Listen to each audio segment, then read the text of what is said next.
Welcome to Islamic Life Coach School Podcast. Apply tools that you learn in this podcast and your life will be unrecognizably successful. Now your host, Dr. Kamal Akhtar. Hello everyone. Peace and blessings be upon all of you. Today I'm going to describe to you what is the best thing that can ever happen to you as a human in this world. As a free human being, somebody who has choice and liberty to practice free will, the best thing that can ever happen to you is a feeling. Yes, that's right. It's not riches or money. It's not children. It's not anything material. The best thing that can ever happen to you is a feeling.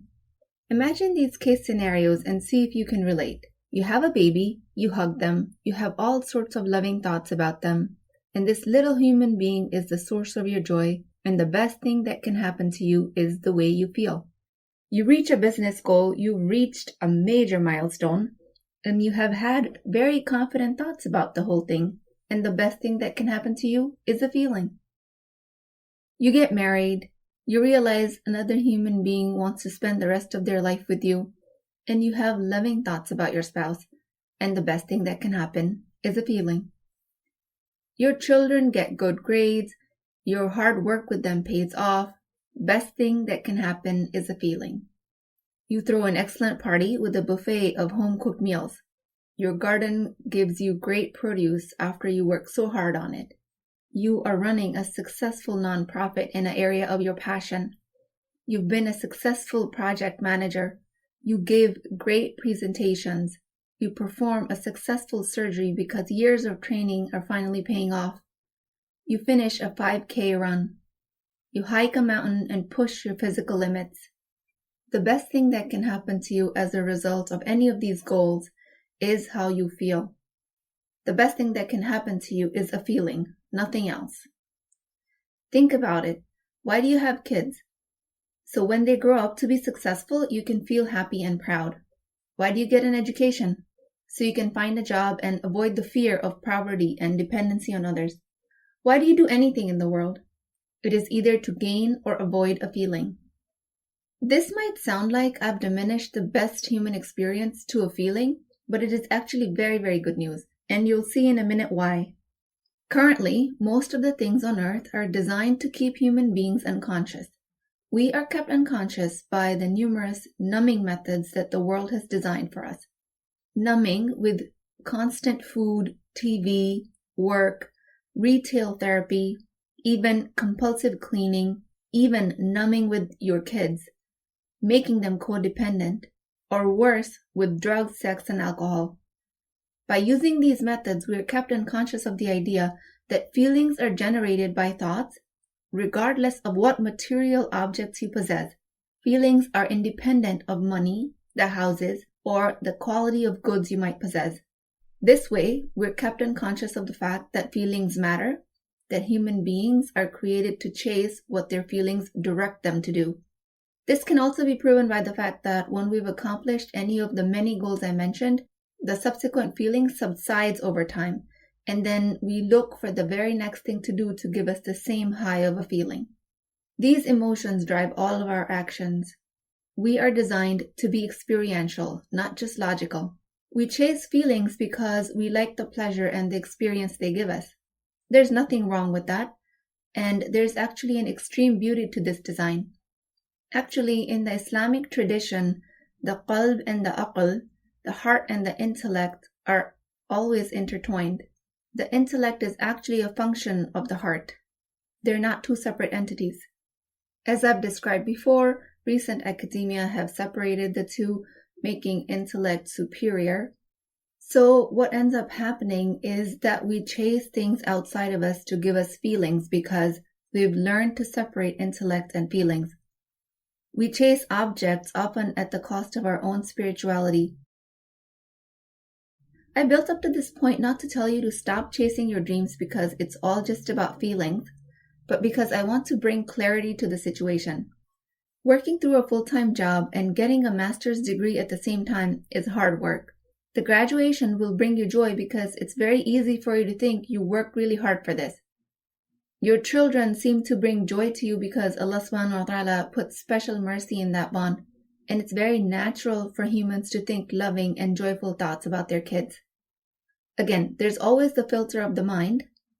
Always insert the filter of your thoughts in any situation, because that is where your control is.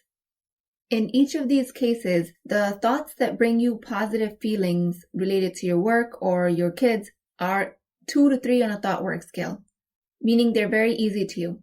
The thought work scale is a tool I use to help people understand how much mental work they have lying ahead of them once they are trying to believe something new.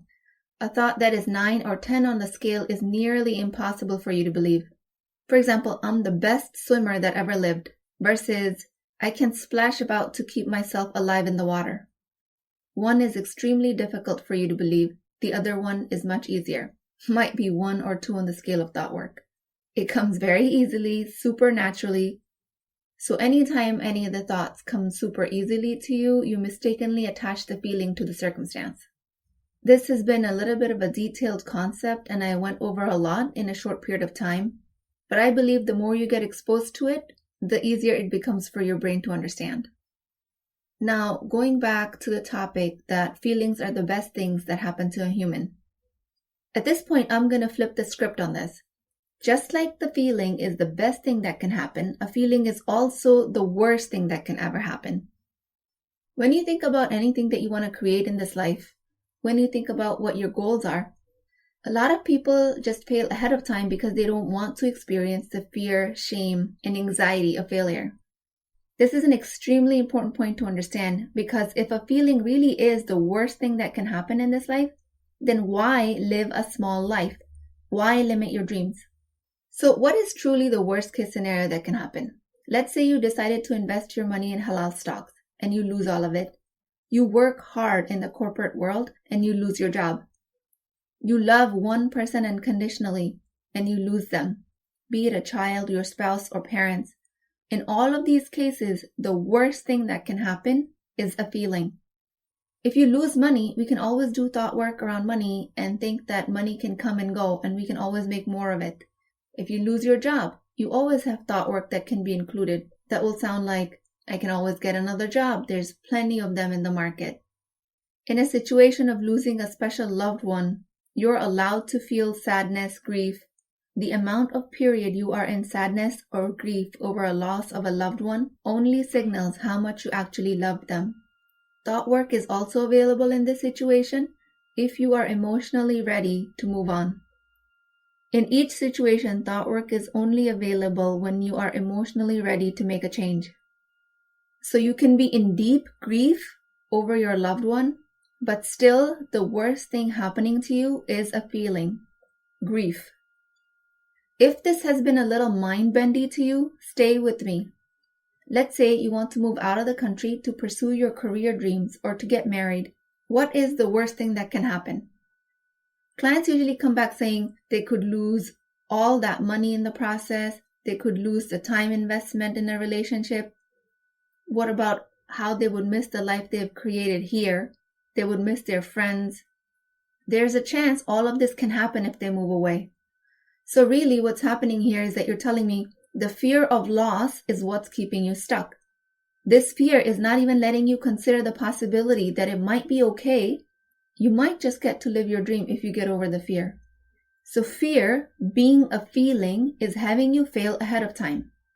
Interestingly enough, like any other emotion, you create that fear from your thoughts. So if an emotion is the worst thing that can happen, then what is the harm in trying? Failing ahead of time is keeping you stuck for very inconsequential reasons when you're uncomfortable with your emotions. And that inconsequential reason is your emotion. Think about it. If you lose the money you invested in a brand new business, if you lose the time, the effort, and in the end you did not achieve your goal, you might sit there and have to feel shame and embarrassment. Just more negative, uncomfortable feelings. And let's just say you completely fail, even though that failure is subjective, being created by your mind. But let's just imagine we can call it a complete failure for the sake of this example. Then you can just always revert back to your previous state of affairs. Worst case scenario, you lost time investment in a relationship. You put effort in a business by quitting your job, but the business didn't take off. You can always just revert back to your original state of affairs. It could be having another job, or being single, or whatever the previous state was. But think about this. You at least took a chance of chasing your dreams. Even if you fail, you can just come back to the things the way they are now. But with this method, you would have gained so much more insight into what it takes to chase your dreams. You would have tasted what it is like to live a conscious life. And that right there, my friend, is worth all the failures in the world. The unconscious life that the world has created for us has us falsely afraid of chasing our dreams. A conscious life can fix all of that.